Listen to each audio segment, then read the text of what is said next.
아더왕과 각탁의 기사 제1권 얼스터의 반역자. 프롤로그. 케찰코아틀과 테스카틀리포카. 아즈텍의 태양신. 태양의 자리를 두고 경쟁하던 두 신의 싸움은 테스카틀리포카의 암습에 상처 입은 케찰코아틀이 물러나면서 끝이 났다. 케찰코아틀은 아즈텍을 떠나고 사람들은 사악한 새 태양신 테스카틀리포카를 달래기 위해 인간의 가슴을 쪼개 심장을 뽑아 태양의 제단에 올렸다.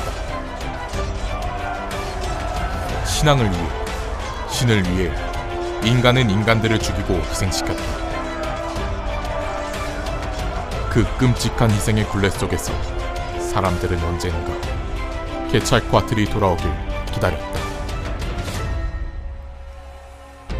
케찰코아틀이 돌아오는 그날, 태양은 노쇠하지 않고 인간의 심장 대신 꽃을 제물로 받으리라. 위대한 태양신은 악의 치세를 끝내고 인신공양의 악습으로부터 백성들을 해방시킬 것이다. 신이 그대들을 신에게서 해방시켜주리라. 그러한 약속만을 남긴 채 케찰코아틀은 아직 오지 않았다. 에피크로스 역설. 신은 악을 없애려 하지만 할 수 없는 것인가? 그렇다면 전능한 것이 아니다. 신은 악을 없앨 수 있지만 없애려 하지 않는 것인가? 그렇다면 그는 악의를 가지고 있다. 신은 악을 없앨 수 있고 없애려 하는가? 그렇다면 왜 악은 존재하는가? 신은 악을 없앨 수 없고 없애려 하지도 않는가? 그렇다면 왜 그를 신이라 불러야 하나?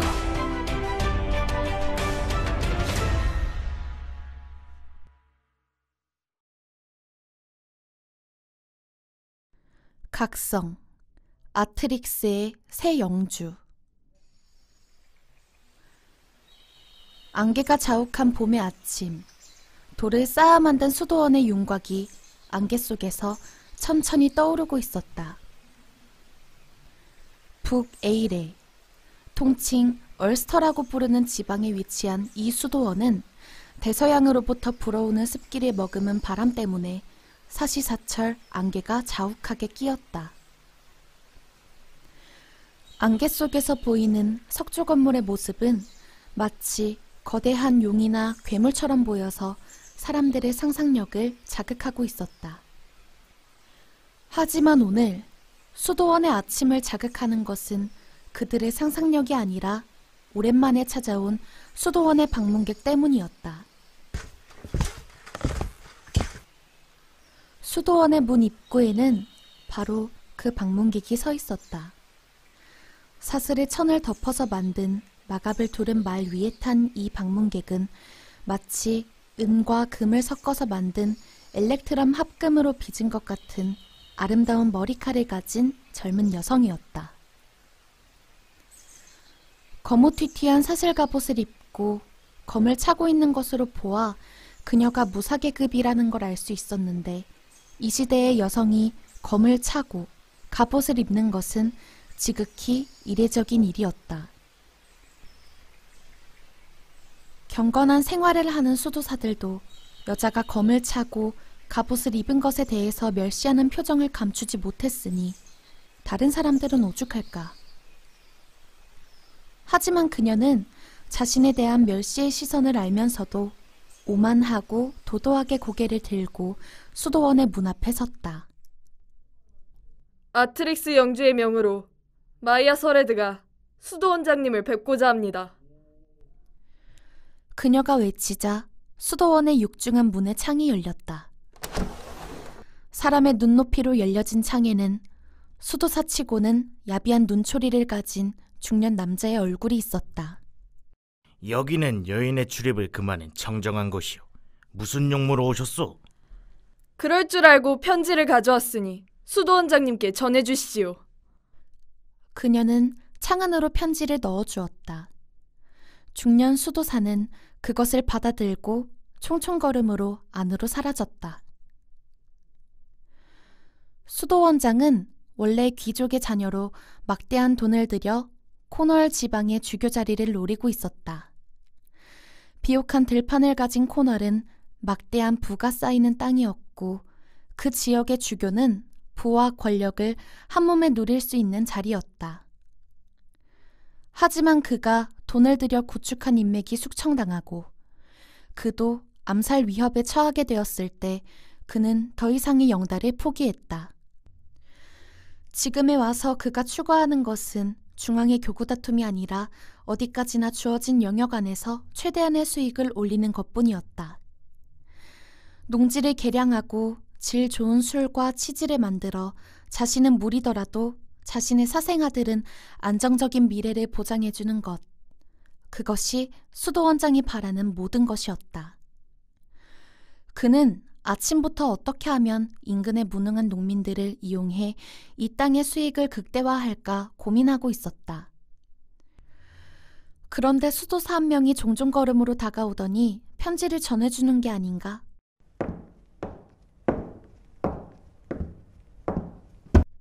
정문에 아트릭스 영주의 사절이라고 주장하는 여인이 있습니다. 그녀가 이 편지를 전해주라고 하더군요. 아트릭스? 수도원장은 잠시 그 이름을 입에 올려보았다. 아주 오래전에 한번 들어본 이름인데 기억이 가물가물하다. 잠시 탁자의 손가락을 두들기면서 생각을 정리하던 그는 결국 기억을 떠올리지 못하고 편지를 뜯어보았다.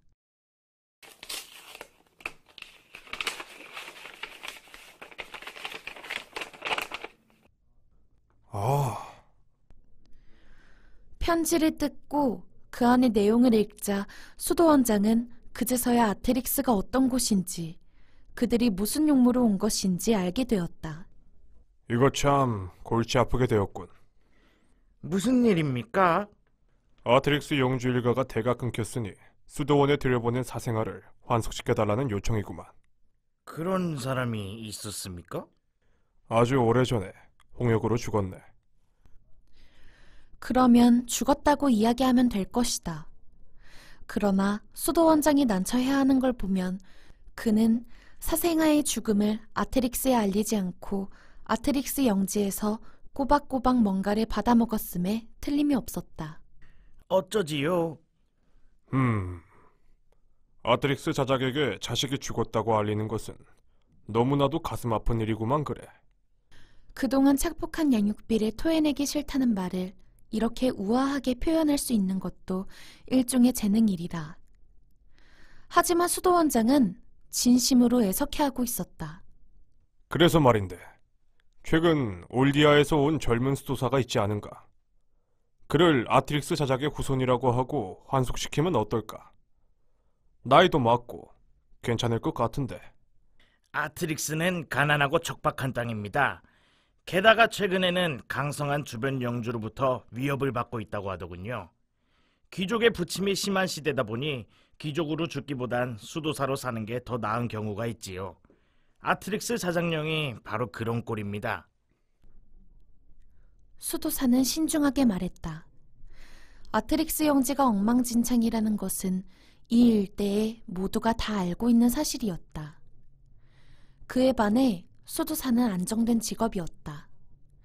몸과 마음을 항상 청정히 해야 하는 의무가 있지만 그런 의무를 다하는 수도사는 별로 없었으니 속된 쾌락도 마음껏 즐길 수 있었다. 누가 이런 자리를 버리고 다 망해가는 땅의 영주아들이 된단 말인가. 그러나 수도원장은 피식 웃었다. 그래서 더욱더 교황청에서 온 사람이라면 이 일대의 자세한 사정을 모를 게 아닌가. 교황청에서 파견했을 정도의 유능한 젊은이를 아트릭스에 보낸다면 아트릭스에도 복이 될 것이네. 우리는 온 백성을 두루고 배살펴야 하는 성직자가 아닌가. 그렇군요.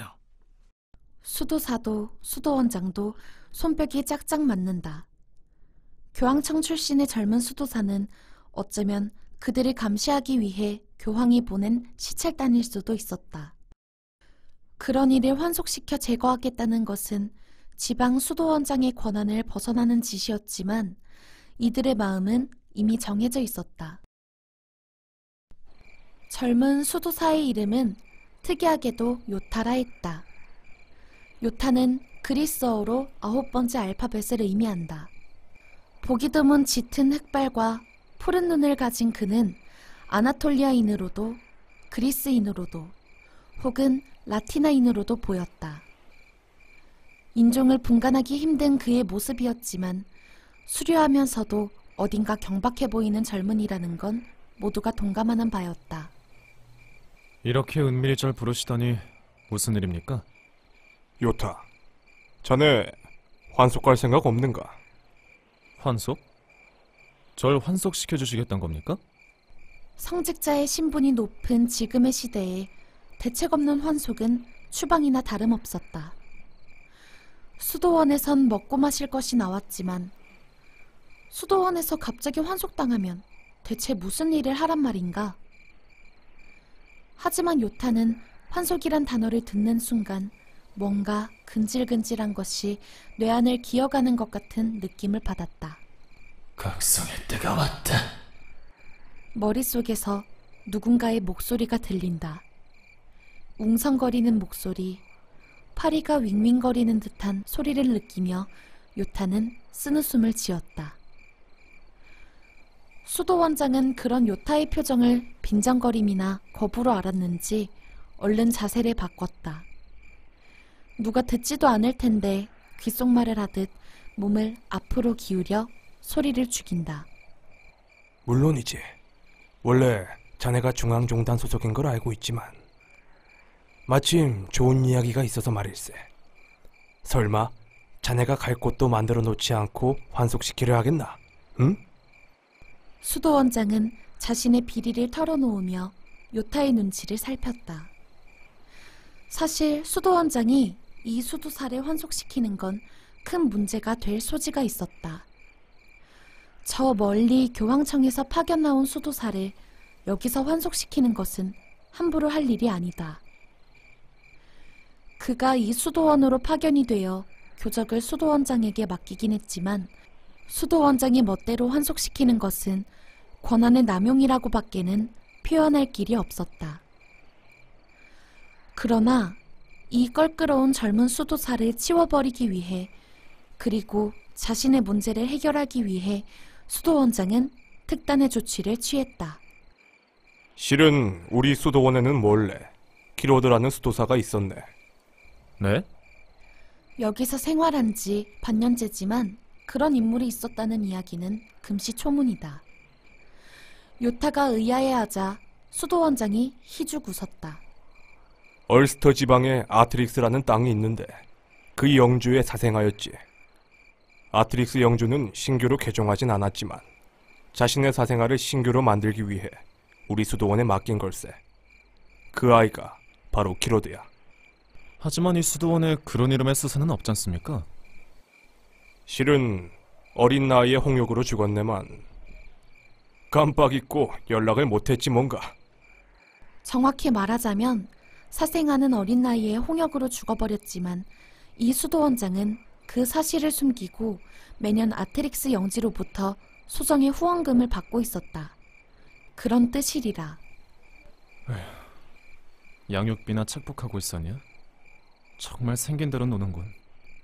요타가 대놓고 수도원장에 대한 혐오의 감정을 드러냈지만 수도원장은 그저 생글생글 웃을 뿐이었다. 인간의 껍질을 뒤집어 쓴 파충류가 아닐까? 문득 그런 생각까지 들었다. 그런데 최근 아트릭스 영주 일가에 불미스러운 사고가 생겨서 일족의 대가 끊기게 되었네. 사생아라도 환속해서 자신들의 영지를 이끌어주길 바란다고 연락이 왔네.